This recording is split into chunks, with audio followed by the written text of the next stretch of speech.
Olá, turma, bom dia. Espero que esteja tudo bem com vocês. Eu estou gravando essa aula aqui porque, para adiantar o nosso processo de correção, tá? Porque se eu não gravar a aula, a gente não consegue corrigir essa atividade toda nessa aula e para poder fazer a avaliação na próxima aula. É isso? Então, espero que todos vocês já tenham feito a atividade aí no livro, no módulo, né, na verdade. E logo mais nós vamos fazer a avaliação com os mesmos tópicos dessa atividade, por isso é importante todos fazerem e corrigir ela direitinho, tá? Então, assim, se você não entender alguma coisa, pause aí, tá? Volte, e para tirar as dúvidas. Também estarei disponível, né, no WhatsApp a todo momento para que vocês possam tirar qualquer dúvida, ok?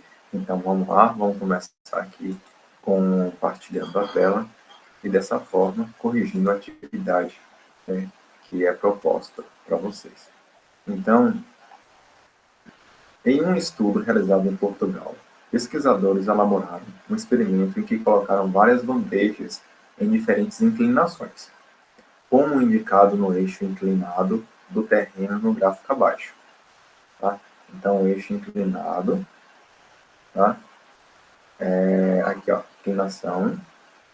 Então, está aqui a inclinação, quanto que inclinou, ok? Em cada inclinação, eles deixaram duas bandejas, uma com cobertura vegetal e outra sem cobertura vegetal.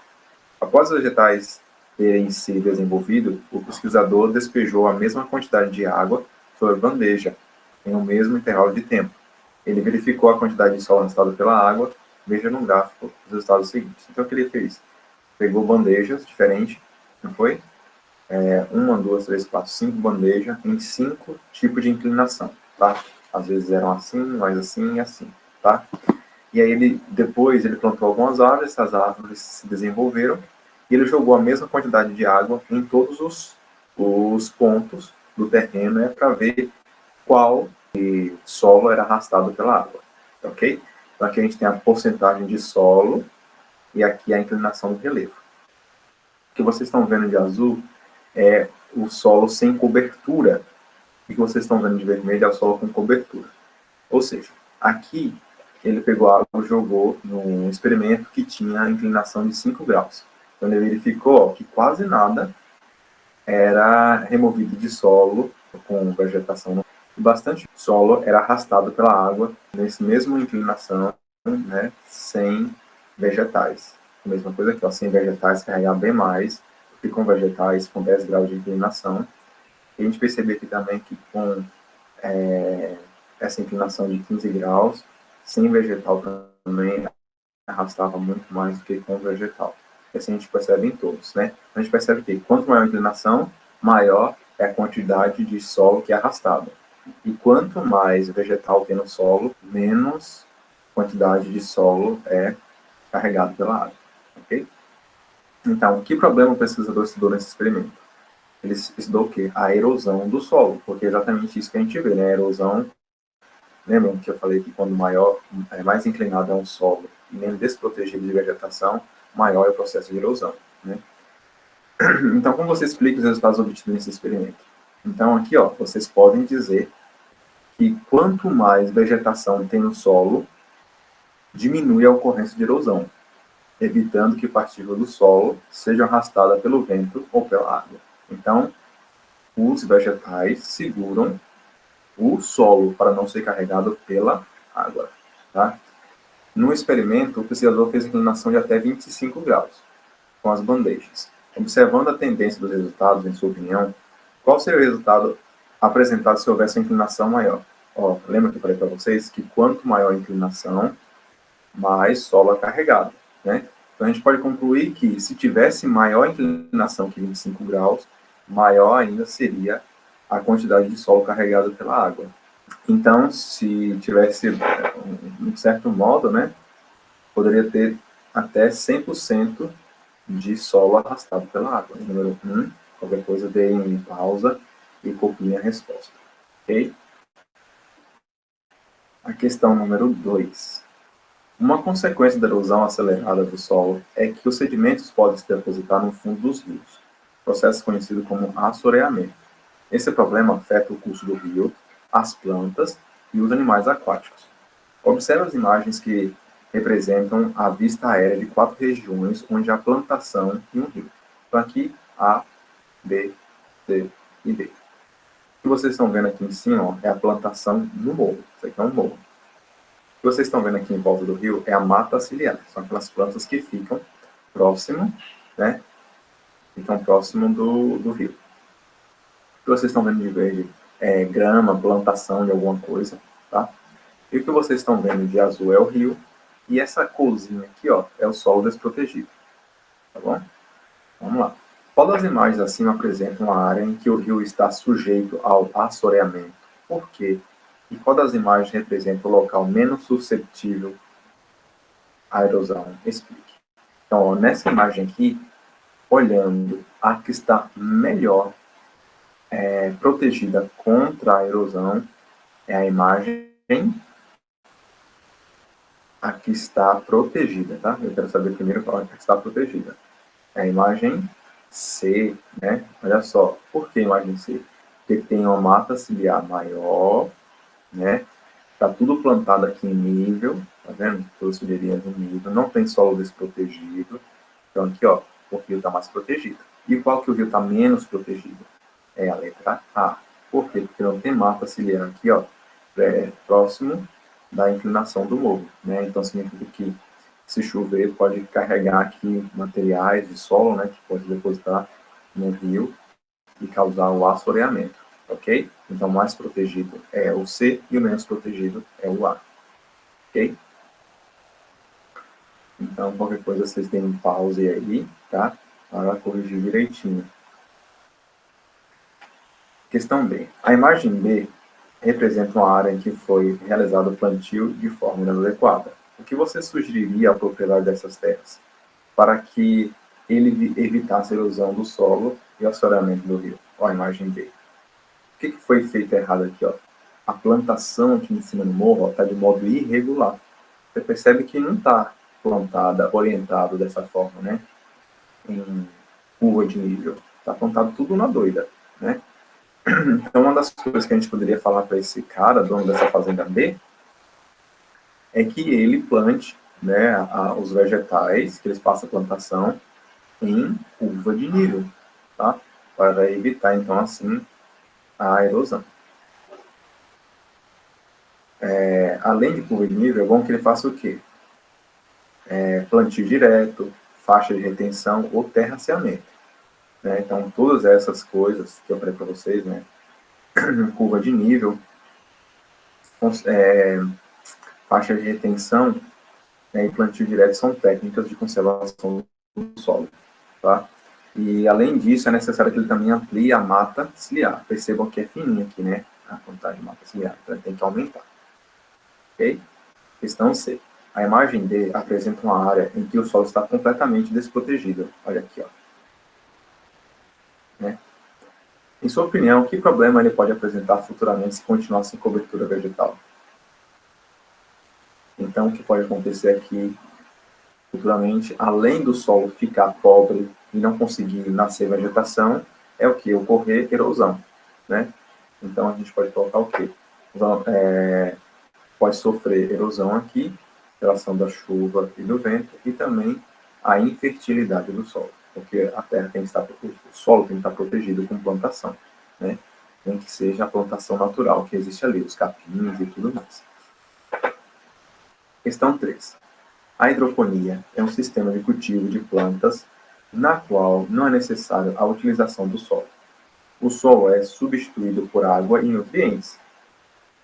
Solução aquosa contendo fertilizante. Como que é? Então, é assim, gente. Você pega a água, né? Essas águas vão ficar correndo por dentro de um cano e dentro da água vai ter todos os nutrientes que esse vegetal necessita para poder crescer, se desenvolver, tá? Então, esse é um processo que contribui para o desenvolvimento das plantas, né? Então, não precisa do solo. Os nutrientes que estariam no solo estão na água, e a água fica constantemente girando, né, pelo sistema. Então, a questão é que vocês teriam que realizar uma pesquisa, escrever no caderno algumas vantagens na utilização da hidroponia, em relação à agricultura convencional e as notar informações no caderno. Então, aqui eu tenho uma ideia para vocês. A hidroponia necessita de menor espaço, tá? Sendo uma boa alternativa para pequenos agricultores, para locais fechados, para pessoas que têm pouca terra. Tá?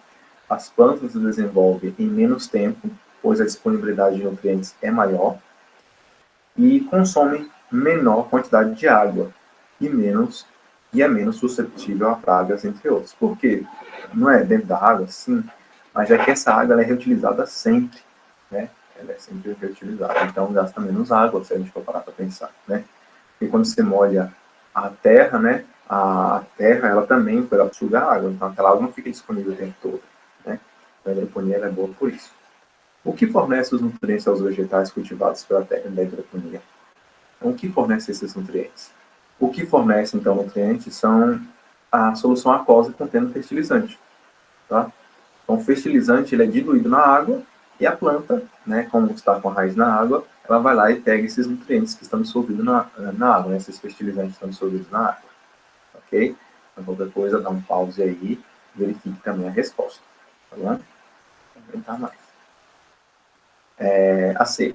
Por que a ausência do uso de defensivos agrícolas é considerada uma vantagem no cultivo de vegetais? Ó, ausência de defensivos agrícolas. Nós estamos falando de pesticidas, herbicidas. Por quê?